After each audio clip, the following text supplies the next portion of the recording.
Ninamshukuru Yehova, yeye aliye peke yake Mola, kwa siku nyingine tena, wasaa mwingine tena, na kipindi kingine tena amenipatia ili niweze kukupatia wewe, lakini pia na wewe uweze kushiriki na watu wengine, kipindi ambacho kitatusaidia kuweza kufahamu ni kwa namna gani tunatakiwa tutoe ibada kwa Mungu, ama Mungu anapokea ibada ambayo inatolewaje, ili tuweze kutoa kile ambacho kinapokelewa na Yehova. Tusije kutoa ibada baadaye akaja akasema siwajui ninyi.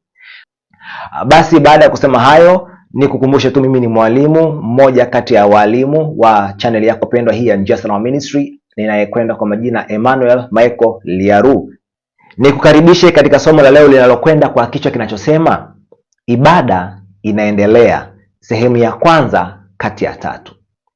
Leo ni sehemu ya kwanza tu kati ya tatu. Tafadhali tizama sehemu zote. Hii ni ya kwanza, kuna ya pili na kuna ya tatu. Ibada inaendelea ni kichwa cha mfululizo wa vipindi vitatu ambavyo ninakusihi usikose hata kimoja. Basi kabla ya kwenda kuanza, nikualike tuombe.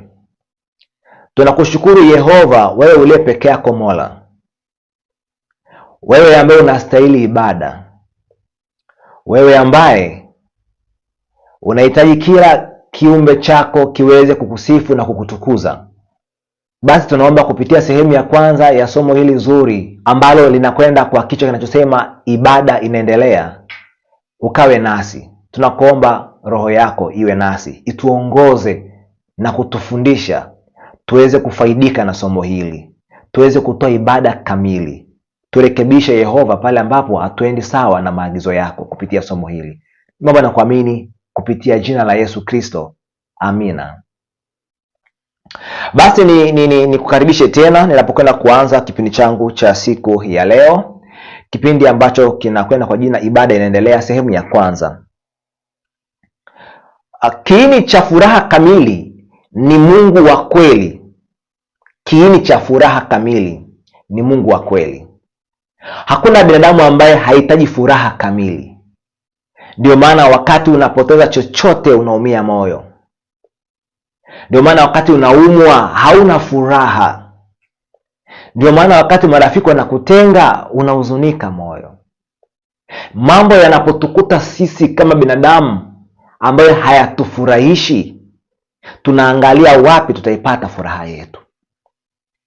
Tumezaliwa katika dunia hii, tumekutana na mazingira ambayo yanatutaka sisi tuwe watu wa kujua namna gani tunatatua changamoto ambazo tumezikuta.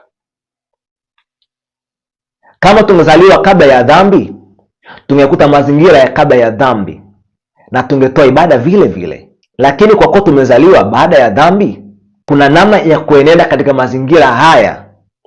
Wakati huo unabaki ukitoa sifa na utukufu na heshima kwa yeye aliye peke yake Mola. Hivyo kila mtu anatafuta furaha, lakini niwaambie tu siku ya leo kwamba kiini cha furaha kamili ni Mungu wa kweli. Hivyo kama ni jitihada binadamu mwenye akili timamu anatakiwa kufanya, ni yeye kutafuta kumfahamu huyo Mungu wa kweli. Jitihada, kama ni jitihada za kufanya, ni kumfahamu huyo Mungu wa kweli.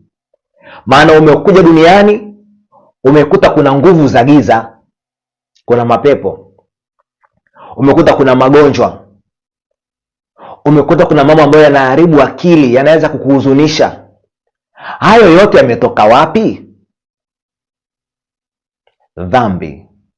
Kama ni dhambi na ushahidi mwingine unaonekana bayana kabisa, unafahamu kuna jina ambalo tumepewa litupasalo kukombolewa kwalo, la Yesu, na linatusaidia kuondokana na hizo changamoto zote, basi jibidiishe kulifahamu uweze kutatua changamoto. Tatua changamoto. Na changamoto kubwa ambayo inakwenda kutatuliwa na jina hili la Kristo ni ile hali ya mwanadamu kuipenda dhambi. Ni nini maana ya kuabudu, kumhofu Mungu ama kumcha yeye? Ni nini maana yake? Maana somo la leo lina kichwa kinachosema ibada inaendelea. Tufahamu nini maana ibada na tufahamu inaendeleaje. Tupo sehemu ya kwanza.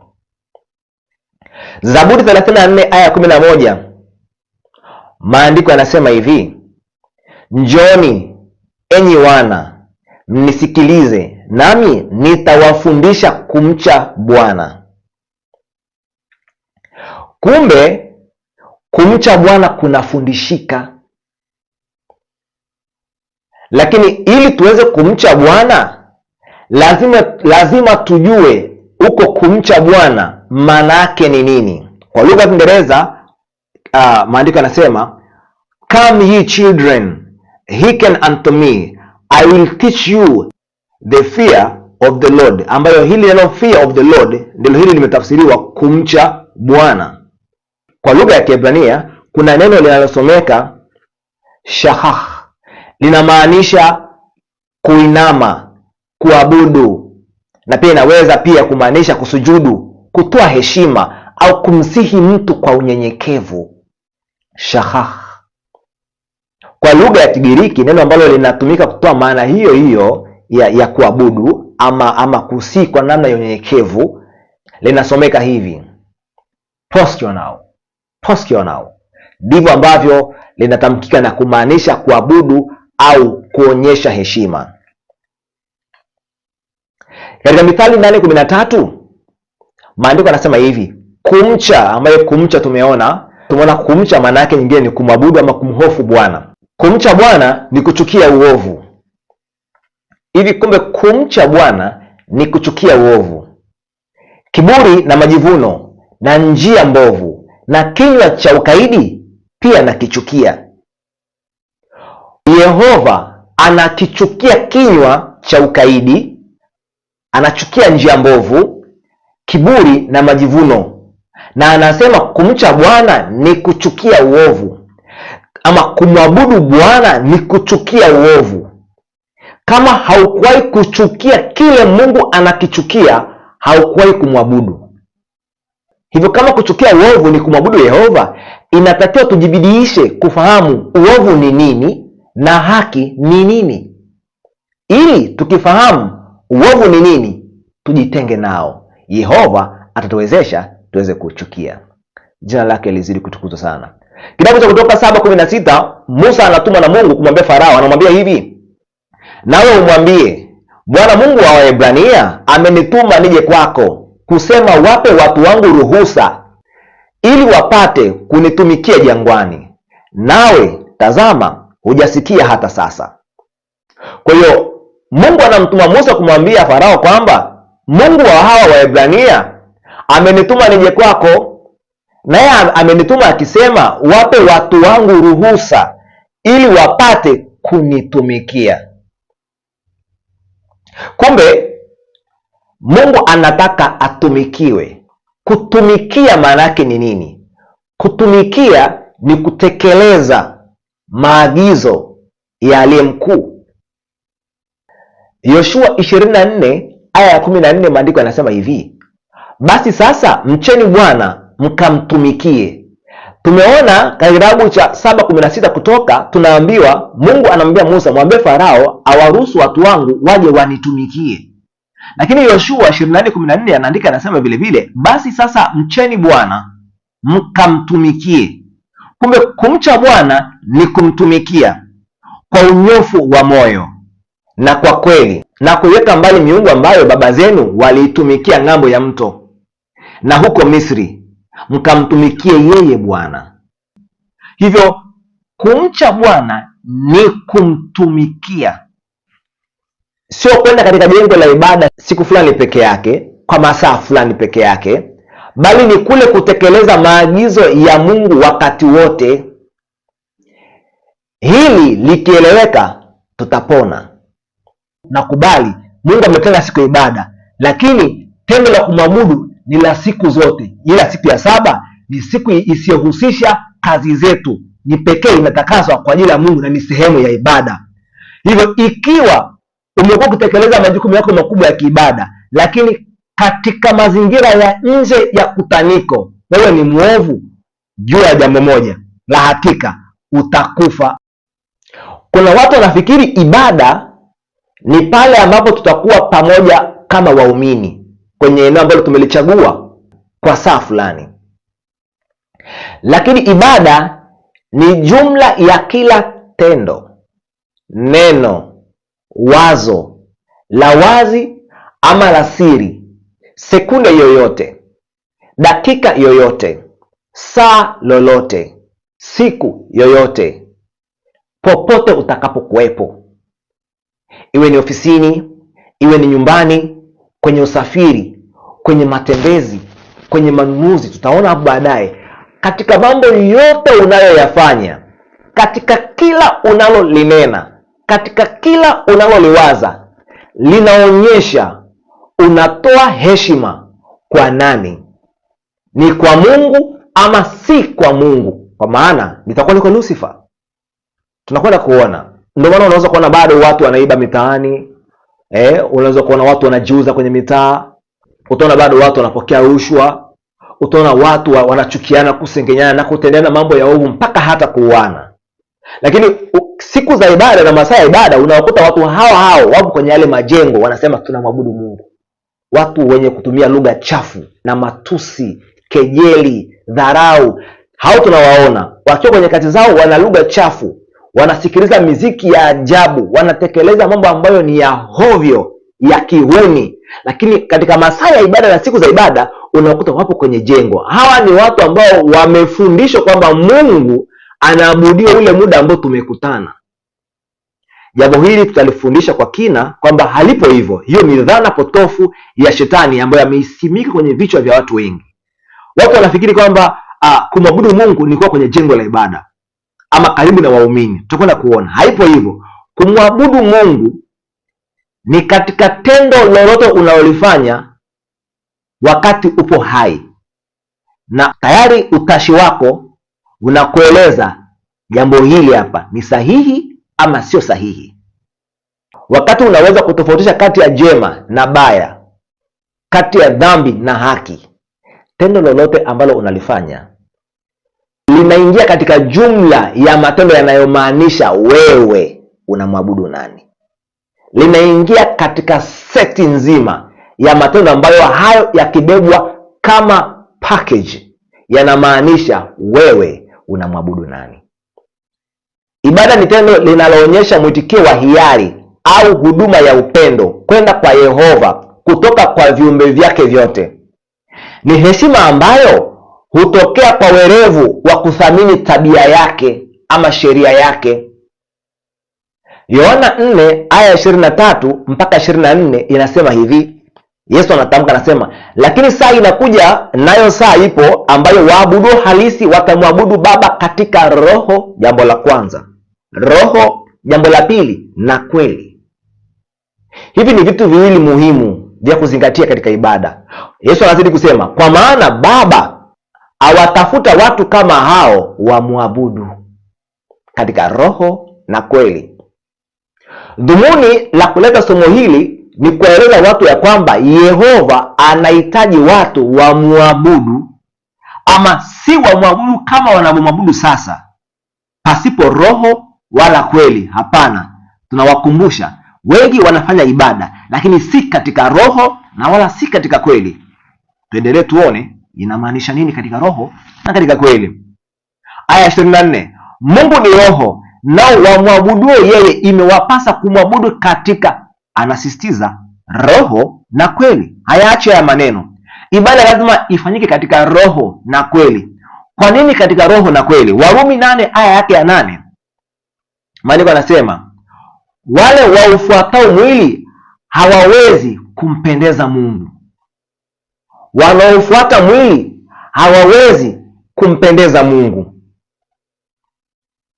Aya ya 9 inasema hivi, lakini ikiwa roho wa Mungu anakaa ndani yenu, lakini ikiwa roho wa Mungu anakaa ndani yenu, ninyi, zingatia hapa, kuna kitu kinaitwa roho wa Mungu.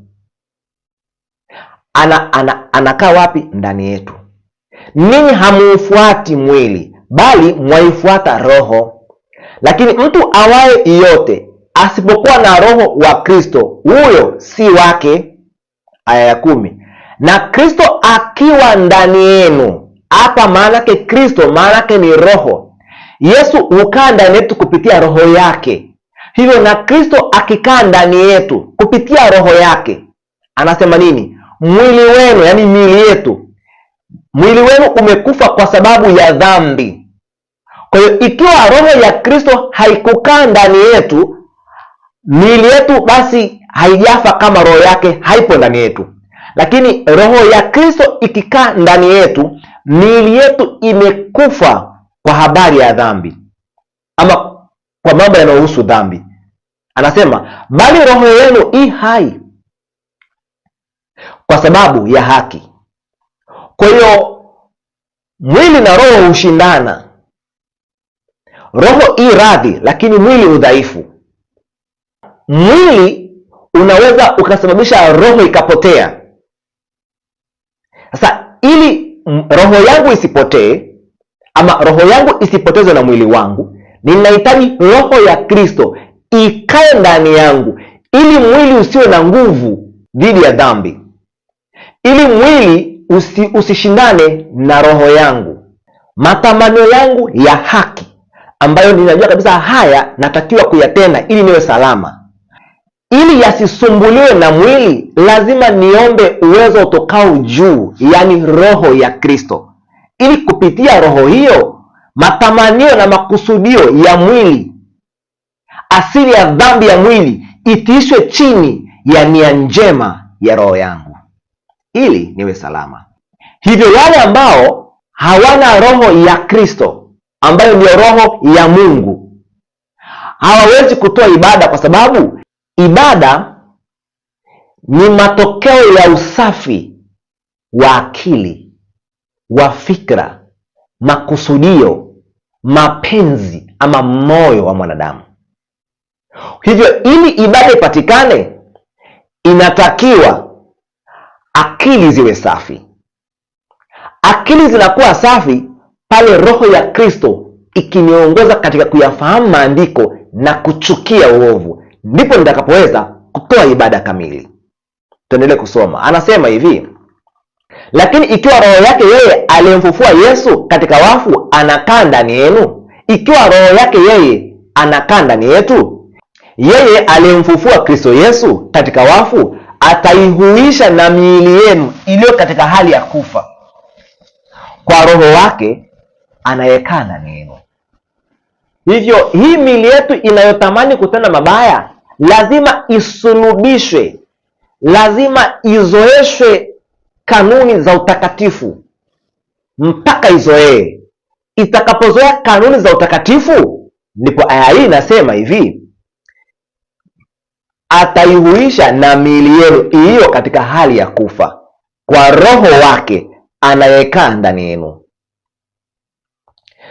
Pale tunaposikia habari kumuhusu Mungu na maagizo yake, huwa tunapendezwa kuyatenda, lakini mwili hutuvuta nyuma kwa kiasi.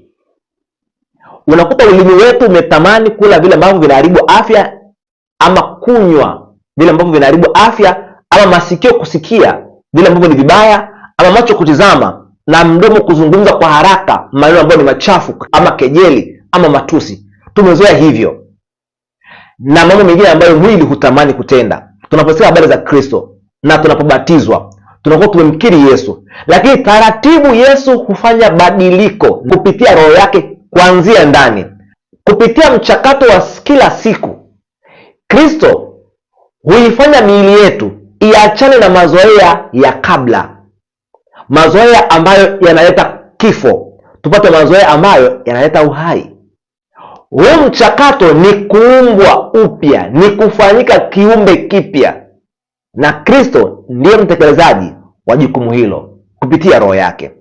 Kumbukumbu la Torati 6 aya yake ya 4 mpaka ya 9, maandiko yanasema hivi: sikiliza nini maana ya ibada. Leo katika somo la kwanza tutaenda kwa kina kuangalia ibada ni nini. Ni nini ibada, ili tukija kujifunza, je, unatoa ibada au hautoi, uweze kuelewa. Maandiko yanasema hivi: Kumbukumbu la Torati 6 sura ya 6 aya ya 4 mpaka ya 9. Musa anaandika ujumbe amepewa na Yehova kwenda kwa Israeli. Anawaambia, sikiza Israeli, Bwana Mungu wetu, Bwana ndiye mmoja.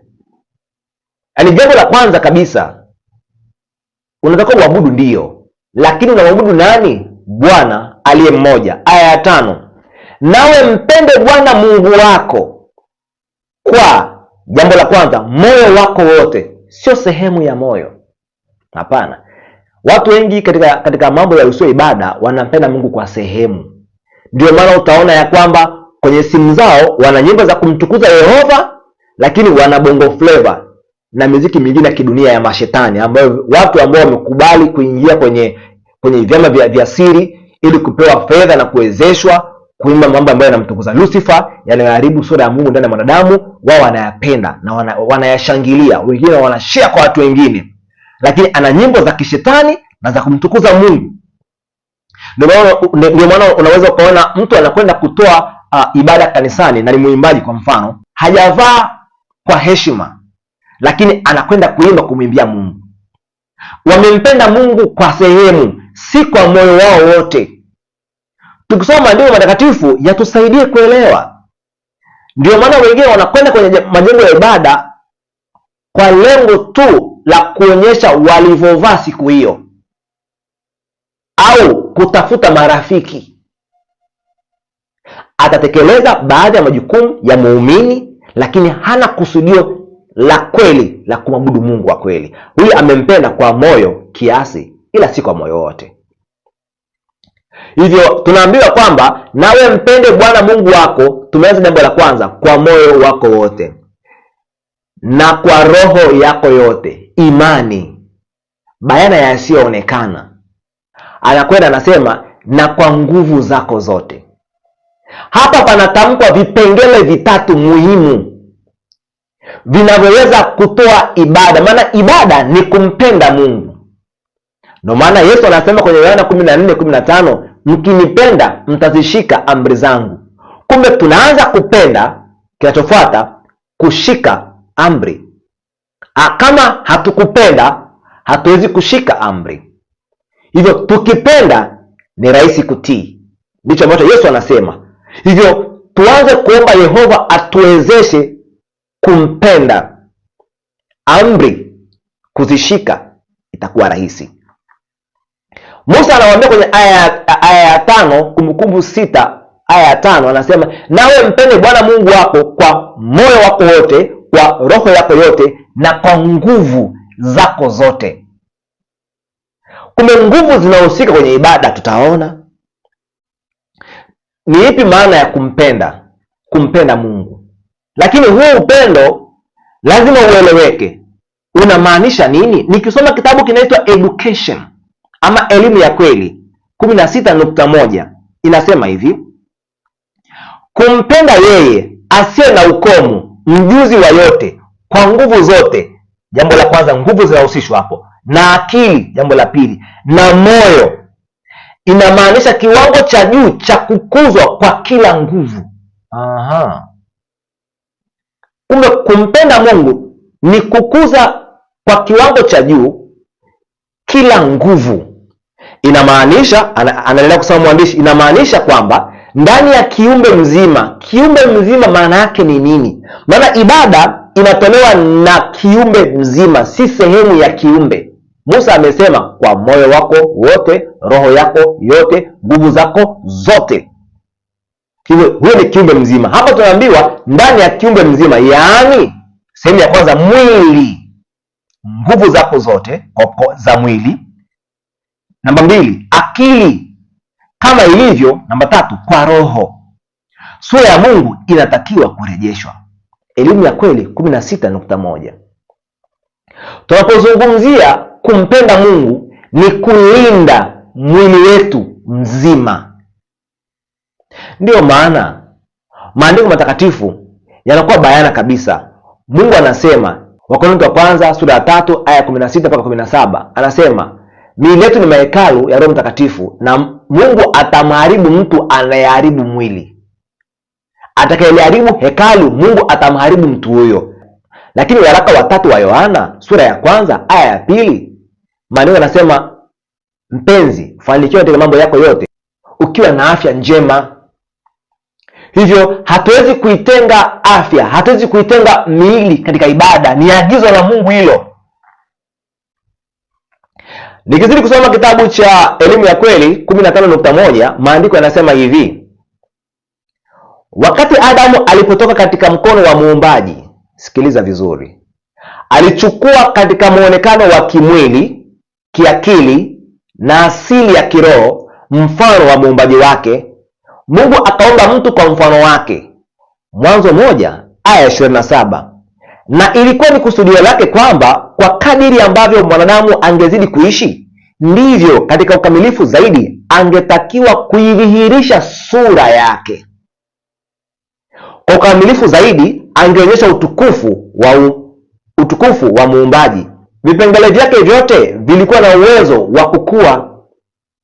Hizi three faculties, vipengele vitatu, vilikuwa na uwezo wa kukua, ndio zile nguvu: kimwili, kiakili na kiroho. Hivyo Mungu alipomuumba mtu kwa sura yake na mfano wake, aliweka vitu vitatu ambavyo kwa hivyo vinabeba sura yake kwa mwanadamu. Na hivyo vitu vitatu, kwa hivyo ibada huweza kutolewa kwa mwanadamu kwenda kwa Mungu kwa hivyo vipengele vitatu: nguvu za kimwili, nguvu za kiakili na nguvu za kiroho.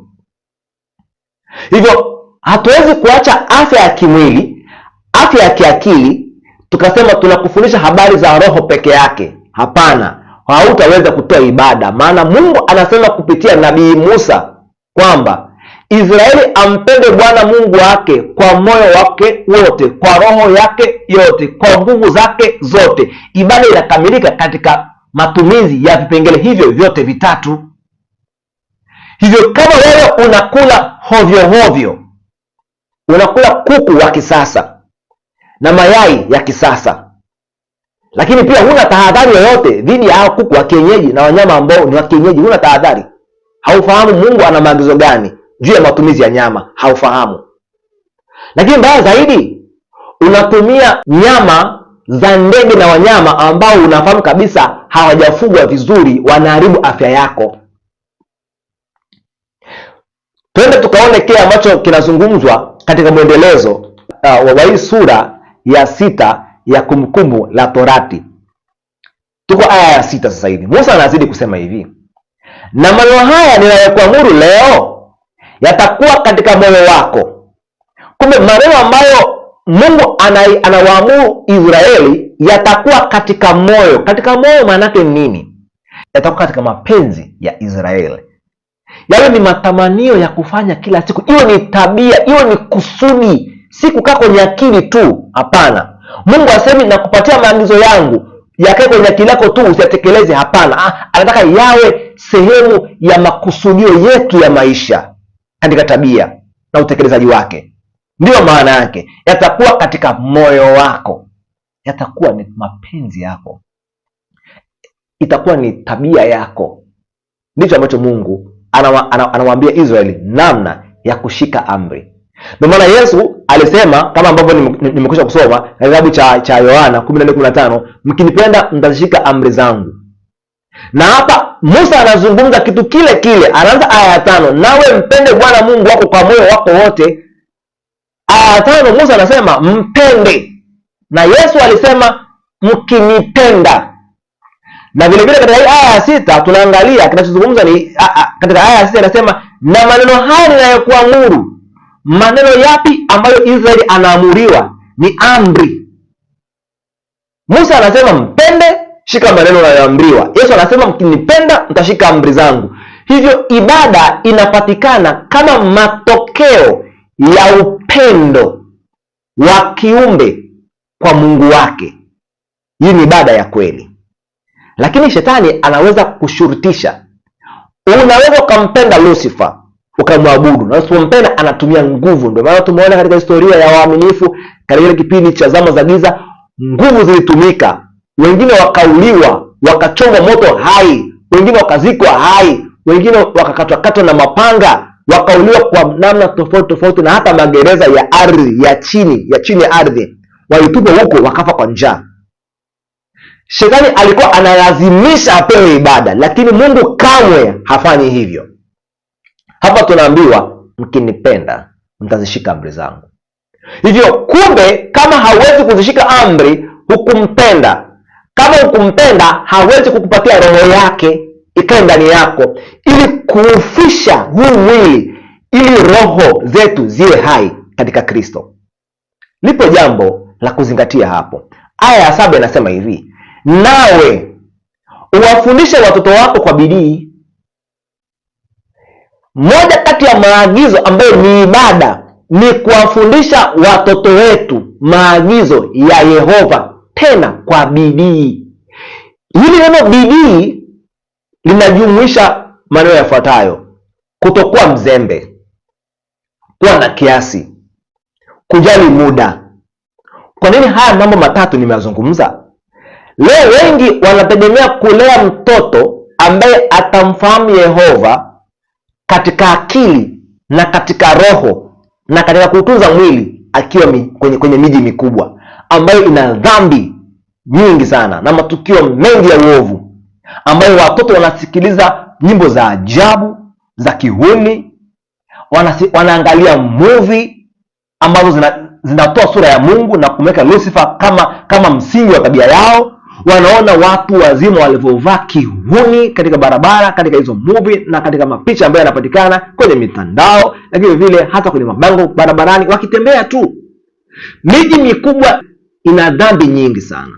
Hivyo ukitaka kulea mtoto, Mungu amesema kwa bidii. Bidii nimesema haiweki pembeni kiasi. Kiasi ni sehemu ya bidii.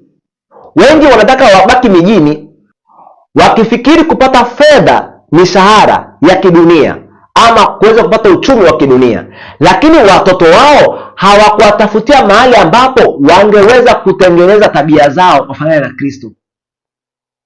Ndio maana utakuta mzazi anayemfahamu Mungu ameng'ang'ania katika miji mikubwa, maeneo yenye dhambi, maeneo yenye ufuska, maeneo yenye mambo yote maovu, amekaa pale, anabaki kumchapa mtoto, anamshikia mtoto pengine fimbo, wengine hata wanawashikia watoto vifaa vya kuwadhuru, kwa sababu wao wenyewe wameshindwa kujua sehemu ya kwenda kukaa.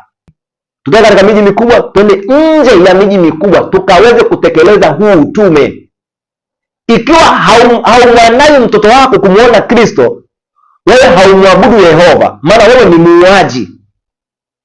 Maana maandiko yanatuambia tulikuwa wafu kwa sababu ya dhambi. Hivyo kama unaruhusu dhambi zitengeneze tabia ya mtoto wako, wewe unamfanya awe mfu. Wewe ni muuaji.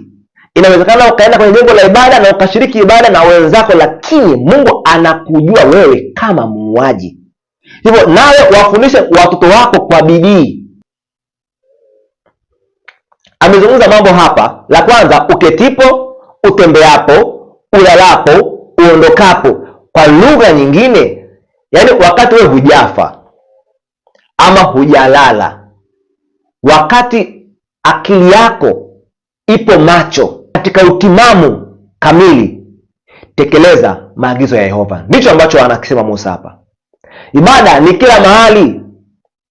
Na tukifahamu hichi ambacho Musa anakisema hapa, maana anasema wakati uondokapo, kuna wakati unaondoka nyumbani unakwenda kufanya manunuzi, mathalani unakwenda kununua nguo.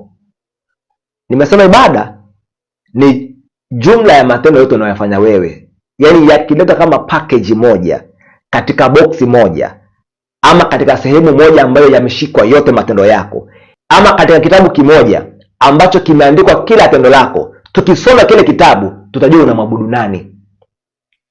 Ukikosa juu ya moja, umekosa juu ya yote. Yakobo 2 aya yake ya 10, maandiko matakatifu yanasema hivyo. Maana mtu awaye yote atakayeshika sheria yote ila akajikwaa katika neno moja, amekosa juu ya yote. Maana yeye aliyesema usizini pia alisema usiue, aliyesema usizini pia alisema usiue.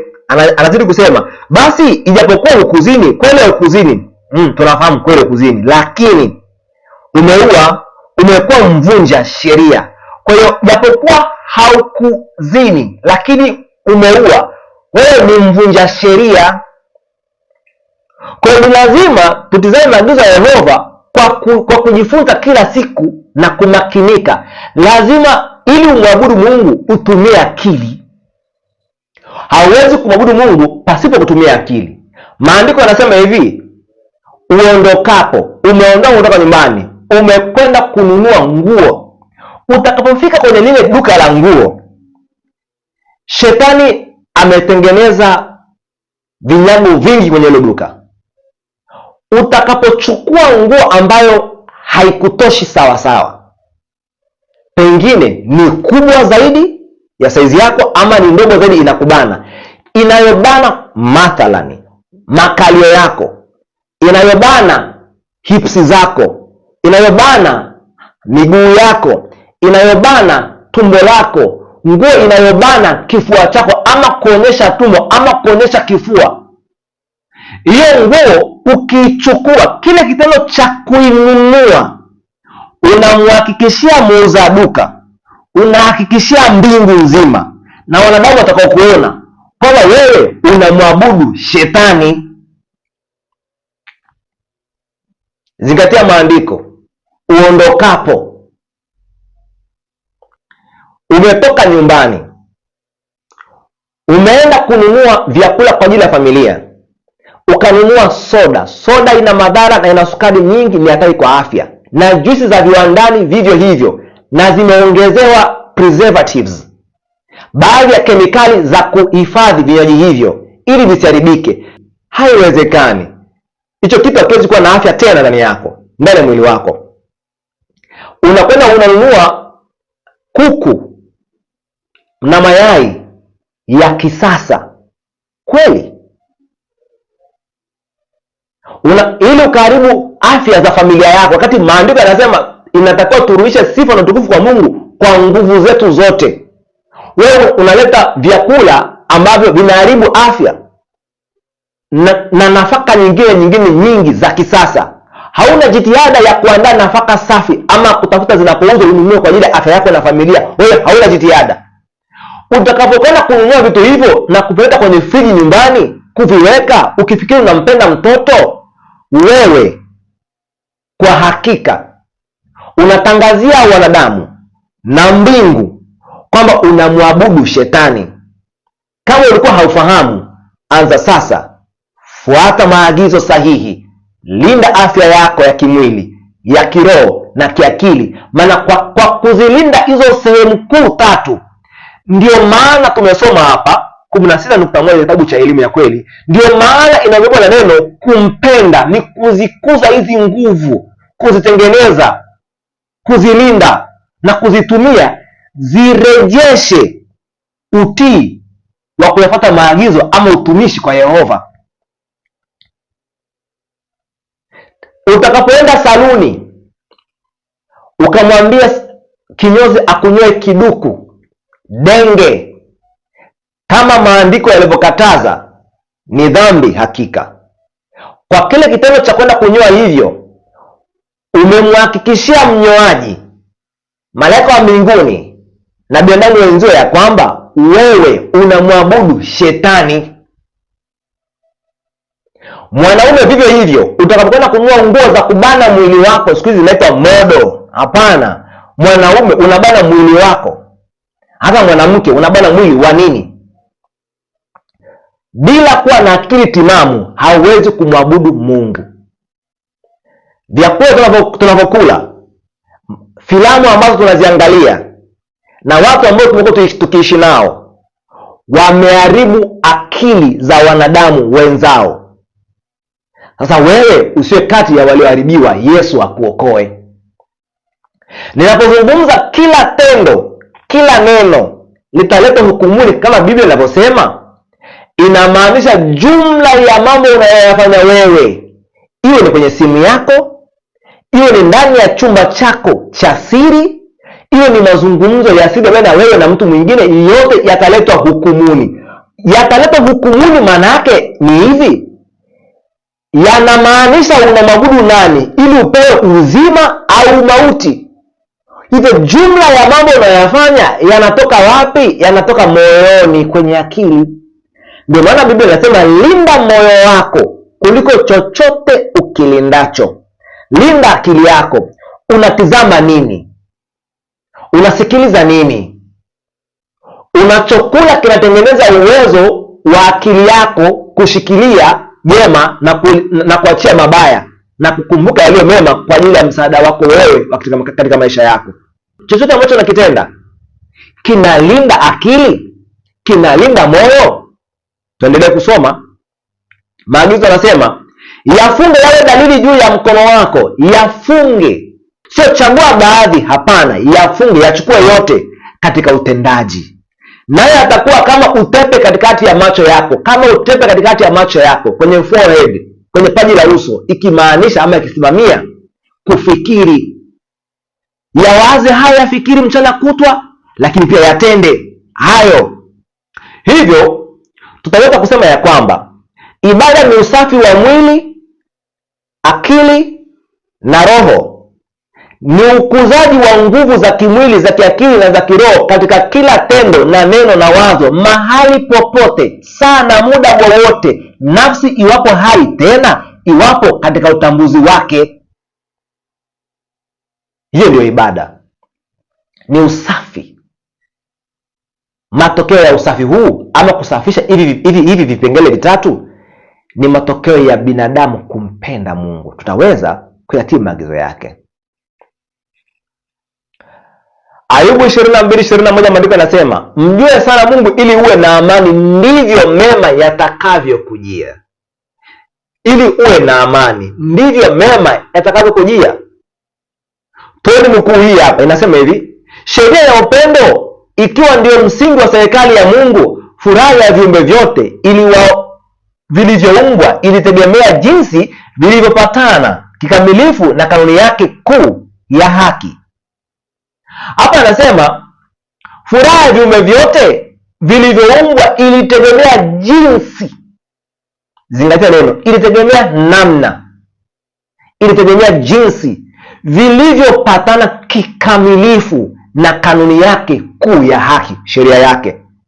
Mungu anapenda huduma ya upendo kutoka kwa viumbe vyake vyote. Heshima ambayo, sikiliza, hii ni ibada. Bado tupo kwenye maana ya ibada. Anasema ni heshima ambayo hutokea kwa werevu wa kuthamini tabia yake. Hii heshima ambayo ni matokeo ya kufahamu na kuthamini sheria yake. Kumbe hatuwezi kusema tunatoa heshima ikiwa hatufahamu sheria yake. Tukifahamu sheria alafu tukaithamini, matokeo haya ambayo yanapatikana katika kuithamini sheria tunayojua ndio yanaleta ibada. Anasema Mungu huyo hafurahishwi na utii wa kulazimishwa, na anatoa uhuru wa dhamiri kwa wote ili waweze kumtolea huduma ya hiari. Mungu hafurahishwi na huduma yoyote ambayo ni ya kulazimishwa. Hafurahishwi. Utii wa kulazimishwa Yehova hana. Inapatikana wapi? Kitabu cha Pambano Kuu 409.2, upande wa Kiswahili, Kiingereza 493. Kwa kusikia hivyo, je, wewe unapatana na sheria yake? Amri 10, kitabu cha Kutoka 20 aya ya 3 mpaka 17 zinapatikana pale, amri 10, ambapo katika hizi amri 10 ya kwanza mpaka ya 4 ni mahusiano baina ya mtu na Mungu. Ya 5 mpaka ya 10 ni mahusiano baina ya mtu na jirani yake, ambazo hizi ndizo amri mbili ambazo kwa hizi, ya kwanza mpende Mungu, zipo 4. Ya pili mpende jirani yako, zipo 6. Kwa hiyo mpende Mungu na mpende jirani, Torati na manabii yote inazungumzia hizi amri mbili, ni kumpenda Mungu na mwanadamu. Maana Kristo alikuwa katika hekima na kimo akimpendeza Mungu pamoja na mwanadamu. Hiyo ni ibada kamili. Kristo alitoa ibada kamili kwa Baba yake. Hivyo tukifahamu jambo hili ya kwamba ibada si tendo la wakati fulani, siku fulani, ni tendo la kila dakika na sekunde, popote pale utakapokuwepo. Yaani utakapoenda siku ya ibada kwenye jengo la ibada na muda ambao mmepangiana ama umepangwa, mnaendeleza kile ambacho mlikuwa mmekianza huku katika siku zingine. Yaani ibada ni mwendelezo, ni tukio la kila siku, ni tukio la kila dakika, ni tukio la kila sekunde. Unavyoishi katika familia, unavyoishi katika nyumba yako na majirani zako, unaposafiri na abiria wenzako kwenye daladala. Haiwezekani kwenye daladala ndugu yako ama jirani yako, msafiri mwenzako amepoteza fedha, kondakta amesema shuka, gari limesimama, ukimtizama roho na kushuhudia kwamba huyu ni mhitaji na ukweli amepoteza, na kwenye mfuko wako una uwezo wa kumwambia kondakta namlipia, na haukumlipia, kwa tendo lile malaika wanaandika kwenye kitabu cha maovu yako kwamba wewe unamwabudu shetani, maana upendo wa Kristo haumo ndani yako. Huo kweli unafanya ibada, unakwenda kwenye jengo, lakini katika mahusiano ya watu na wewe hauna upendo, hivyo roho ya Kristo haimo ndani yako. Unaweza usimsaidie mtu huyo ukafanana na yule kuhani ambaye alimwona mhitaji akapita kando, na Mlawi akapita kando. Yesu alikuwa anafundisha namna ya kutoa ibada. Ibada sio kwenye hekalu tu. Wayahudi anawaambia ibada ni katika kila tendo ambalo unalifanya katika maisha yako, hata ukiwa safarini. Tumeona Musa anasema hata uondokapo utekeleze nini? Upendo kwa kila mtu ambaye unamkuta huko uendako. Si kwa sababu watakurejeshea kitu, ni kwa sababu una roho ya Mungu ndani yako, wewe unapenda. Yesu anawaambia Wayahudi, inawezekana ukao umeenda nyikani huko, maana alikuwa anajibu swali, jirani yangu ni nani? Wao walifikiri Yesu anazungumza jirani mtu ambaye anakaa next door, ama mlango unaofuata, ama mtaa unaofuata, ama mtu karibu na wewe. Akasema kuna saa wewe uko Tanzania, utaenda Kenya, utakutana na mtu ambaye ni Mkikuyu, mtu ambaye ukoe kumfahamu, lakini ana shida njiani. Popote pale umsaidie. Atatoka mtu kutoka Kenya tena South Africa, ataenda sehemu nyingine yoyote, atakutana na mtu ambaye wala hata akimsaidia hatokaa ni kumwona wakati mwingine tena, lakini ni mhitaji. Huyo ni jirani. Jirani ni yule ambaye ni mhitaji, yule ambaye anategemea huruma yako, ale, avae, kwa ujumla aweze kuishi, ama aondoke katika shida ama katika maumivu. Huyo ni jirani yako. Sasa hauwezi kumsaidia mtu kwenye jengo la ibada tu, anaombea kumsaidia mtu ambaye anaumwa ili uonekane na wengine umetoa, lakini mtaani huku, kwenye daladala, kwenye kazi, njiani, wahitaji ni wengi. Umeonyesha upendo lini kwa mmoja kati ya hao?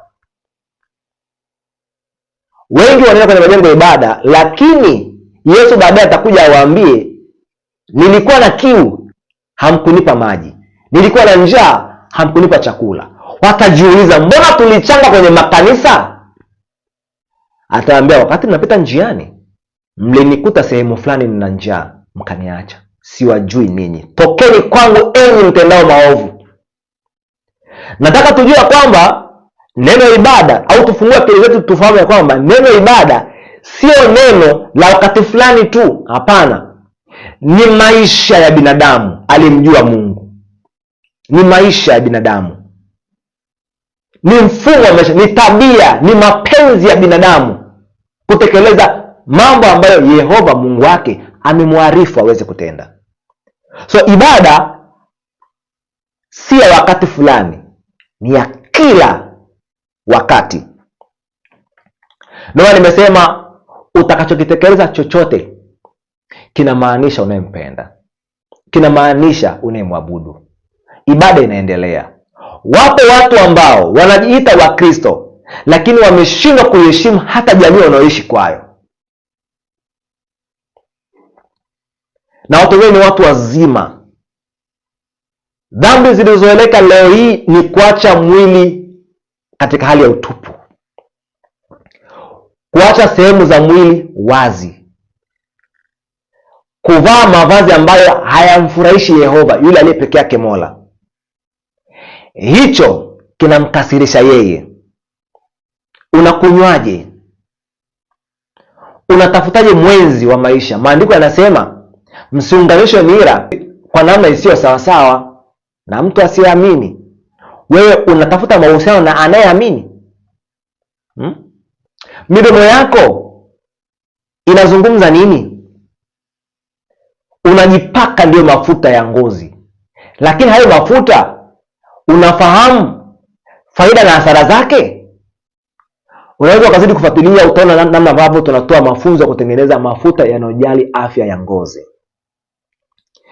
Hakuna mzembe anemtumikia Yehova. Katika kila nyanja. Tuwe waaminifu, watu wenye kutumia akili katika kila neno, tukitekeleza maagizo ya Yehova. Unasikiliza nini? Unawaza nini kwenye akili yako?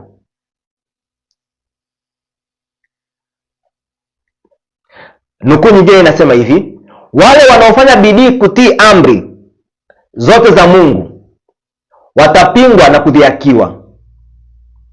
Wanaweza kusimama kwa Mungu tu. Ili kushinda majaribu yaliyo mbele yao, ni lazima wayafahamu mapenzi ya Mungu kama yalivyofunuliwa katika neno lake. Pambano Kuu, kurasa namba 492 Kiswahili, 593 Kiingereza. Wanaweza kumheshimu tu kama wakiwa na ufahamu sahihi wa tabia yake, ufahamu sahihi wa tabia yake, serikali yake na makusudi yake, na kutenda kama yalivyo, kutenda kama yalivyo. Hakuna wengine bali wale ambao wameimarishwa akili kwa kweli za Biblia ndio watakaosimama hadi mwisho katika pambano kuu la mwisho. Kila mtu atakuja kwenye kipimo cha uchunguzi. Je, nitamtii Mungu kuliko wanadamu? Sasa ni saa ya kufanya uamuzi. Je, miguu yetu imesimamishwa juu ya mwamba wa neno la Mungu lisilobadilika? Je, tumejiandaa kusimama imara kutetea amri za Mungu na imani ya Yesu? Kabla ya kusulubiwa kwake, Mwokozi aliwaeleza wanafunzi wake kwamba atauawa na kufufuka tena kutoka kaburini, na malaika walikuwepo kwa ajili ya kuyakaza maneno katika akili na ndani ya mioyo. Lakini wanafunzi walikuwa tu wakitafuta ukombozi wa muda kutoka kwenye mamlaka ya Warumi. Kwa hiyo hawakuweza kustahimili wazo kwamba yeye aliyekuwa kiini cha matumaini yao yote angeweza kukabiliwa na kifo cha aibu. Kitabu cha Pambano Kuu, kurasa namba 492 Kiswahili, Kiingereza 593. Wakati Yesu anajibidiisha kuwaambia wanafunzi wake juu ya ukweli ambao utakwenda kutokea ili wapate hatima nzuri kama taifa, wao walikaza macho yao na akili zao kwenye maslahi ya sasa hivi ya muda ya kuondoa hawa Warumi. Lakini Yesu akiwatizama anaona shida sio Warumi, shida ni wao wameacha sheria na Mungu ameacha kupigana upande wao. Maana Mungu aliwaambia, mkiatii maagizo yangu kweli kweli, nitakuwa adui wa adui zenu, na mimi nitapigana kinyume na adui zenu. Lakini kwa sababu waliacha maagizo, Yesu anakuja kuwakumbusha, mtakapoirejesha sura ya Mungu ndani yenu, kwenye akili zenu, kwenye fahamu zenu, hawa Warumi wataondolewa na Mungu aliwaruhusu wakae hapa ili wawatese, wawajibishe, waweke maumivu na uchungu. Mkumbuke mlipomkosea Yehova. Sasa wao wanataka adhabu iondoke wakati hawajafahamu maagizo ambayo watakuwa wayatii ili adhabu isiwe yao. Yesu anawaambia mimi nitakufa, anawaelezea kila mtu anaweza kufanya, lakini wao wanaangalia maslahi ya yale ya kawaida, yale mambo ya haraka haraka. Lakini wanafunzi walikuwa tu wakitafuta ukombozi wa muda kutoka kwenye mamlaka ya Kirumi. Kwa kila mwongofu wa kweli, uhusiano wa Mungu na kwa mambo ya umilele itakuwa ndio mada kuu ya maisha. Mada kuu ya maisha kwako ni jambo gani? Familia, elimu ya kidunia, kazi za kidunia, ama umaarufu wa kidunia? Jambo la kwanza kwako wewe ni jambo gani? Mada kuu kwako ni jambo gani? Anaweza kusema, lakini ni wapi katika makanisa maarufu ya leo yanayopendwa na watu wengi palipo na roho ya kujiweka wakfu kwa Mungu? Ni wapi? Waumini hawaachi kiburi chao na kuupenda ulimwengu. Hawapendi kabisa kujikana nafsi, kubeba msalaba na kumfuata Yesu mpole na mnyenyekevu kuliko ilivyokuwa kabla ya kuongoka kwao. Yaani wamesema wameongoka, lakini wanamchukia Kristo zaidi ya wakati hawajaongoka. Wewe ni mmoja kati ya hawa? Mwandishi anaendelea akisema, nguvu ya utauwa imejitenga mbali sana kutoka kwa makanisa mengi. Mambo rahisi, mapokeo ya makanisa, uzuri wa makanisa, nyumba nzuri, kujionyesha, kumeondoa mawazo ya Mungu. Mashamba na mali na shughuli za ulimwengu zinashughulisha akili sana, na mambo yanayohusu umilele hayazingatiwi kabisa. Pambano Kuu, kurasa namba 463. Anazidi kusema mwandishi, Mambo ya umilele hayapewi kipaumbele. Watu wameondoka kwenye kutoa ibada kamili kwa Mungu, wamegeukia kwa vitu. Ndicho ambacho anakizungumza, majengo makubwa. Leo hii mtu anachagua sehemu ya kwenda kutoa ibada akiangalia majengo yao yapoje. Je, wapo wengi? Wao wanavaaje? Utajiri, mambo yanaonekana, ndio ibada za sasa hivi. Na hata kipindi kile Yesu alipokuja wakamkataa, mitume walikwenda kufanya ibada zao nyumbani, kwenye majengo ambayo ni ya kawaida na pembezoni mwa bahari. Angekuja mtu ambaye anatafuta jengo zuri la kuabudu, angeenda kwa makuhani Yerusalemu, wale ambao walikuwa tayari ni waongo, wamebatilisha shauri la Mwenyezi Mungu na wamefundisha uongo, na Wayahudi wengine wamemsulubisha Kristo. Kama ni jambo la kuangalia uzuri wa jengo, huyu mtu ambaye anatafuta leo jengo zuri, angelikuwa wakati wa Kristo, angeenda Yerusalemu walikomkataa, asingeenda kwenye nyumba za waaminifu wachache na sehemu ambazo hazikuwa na hadhi, ambazo walikuwa wakifanya ibada na ibada zilikuwa za kweli. Maana Yesu alisema Mungu anataka watu kama hao wamwabudu katika roho na kweli. Lakini hekaluni, jengo lenye dhahabu na watu ambao wanavaa mavazi ya kumetameta, mavazi mazuri, makuhani, fedha, chakula na vitu vingine viko kule, Mungu hakuwepo. Maana walimkata yeye ambaye alikuwa ni msingi wa ibada ile ambayo alikuwa anaitekeleza. Kwa hiyo tunapozungumzia ibada ya Mungu, inahusisha roho ya Kristo ikuongoze, lakini pia ijikite katika ukweli. Lazima ijikite ibada hiyo katika ukweli. Ezekieli 18 aya yake ni 24, maandiko yanasema hivi: bali mwenye haki atakapogairi na kuiacha haki yake, yani matendo mema, na kutenda uovu na kufanya machukizo yote kama yale afanyayo mtu mwovu, je, ataishi? Katika matendo yake yote ya haki aliyoyatenda. Nisikilize ibada sasa hapa. Katika matendo yake yote ya haki aliyoyatenda, halitakumbukwa hata jambo moja, halitakumbukwa hata mojawapo. Katika kosa lile alilolikosa, naam, katika dhambi yake aliyoitenda atakufa. Hudhuria ibada kwa uaminifu, lakini ukirudi mtaani ama shuleni ama kazini ama njiani ukatenda tendo ovu, mema yako yote ambayo ulikuwa unayafanya siku ya ibada, japokuwa Mungu amesema kweli tuabudu siku ya saba, hiyo ni siku ya ibada ya kuto kufanya kazi zetu, sabato, sawa, na kutokuitunza hiyo, umekosa hata kama kufanya mambo mengine yote. Kwa hiyo ni lazima tuitii hiyo, lakini tukumbuke ibada ni mwendelezo. Maana ibada za katikati ya juma zote zinahusisha kutenda kazi zetu, lakini ya siku ya saba hatufanyi kazi zetu, bali ni ibada pekee kwa Mwenyezi Mungu. Hivyo nakubali Mungu ametenga siku ya ibada, lakini tendo la kumwabudu ni la siku zote, ila siku ya saba ni siku isiyohusisha kazi zetu, ni pekee imetakaswa kwa ajili ya Mungu na ni sehemu ya ibada. Hivyo ikiwa umekuwa kutekeleza majukumu yako makubwa ya kiibada, lakini katika mazingira ya nje ya kutaniko wewe ni mwovu, jua ya jambo moja la hakika, utakufa. Anasema naam, anasema katika kosa lile alilolikosa, kosa lile ni moja alilolikosa, naam, katika dhambi yake aliyoitenda atakufa. Jua anatamka mambo mengi unayofanya, lakini anamalizia kwenye aya anasema katika lile moja utakufa, kama 2:10 kitabu cha Yakobo kinavyosema. Hicho ndicho maandiko matakatifu yanasema. Maandiko matakatifu yanahitaji kila mmoja ajichunguze kwa dhati ya moyo wake. Je, analolifanya lolote linakubaliana na mpango wa wokovu? Linakubaliana na maandiko ambayo Mwenyezi Mungu ameyatoa kwa ajili ya kila nafsi ambayo inahitaji wokovu? Ninapokwenda kuhitimisha somo hili la kwanza ama sehemu ya kwanza, kitabu cha Yohana 17:17, maandiko matakatifu, Biblia yanasema hivi: watakase kwa ile kweli, neno lako ndio kweli. Kuna baadhi ya marafiki ambao wameambiwa na watu ya kwamba watende dhambi, waishi maisha wanayotaka, lakini wao waangalie tu wametafuta fedha ambazo kama wakifa hao ndugu ambao watakuwa karibu na yeye watazitoa sadaka, alafu Mungu atawasamehe dhambi. Tatizo huo ni uongo kabisa. Watu wanaambiwa mkifa mtaingia mahali panaitwa toharani, tutakuombea usamehewe dhambi zako.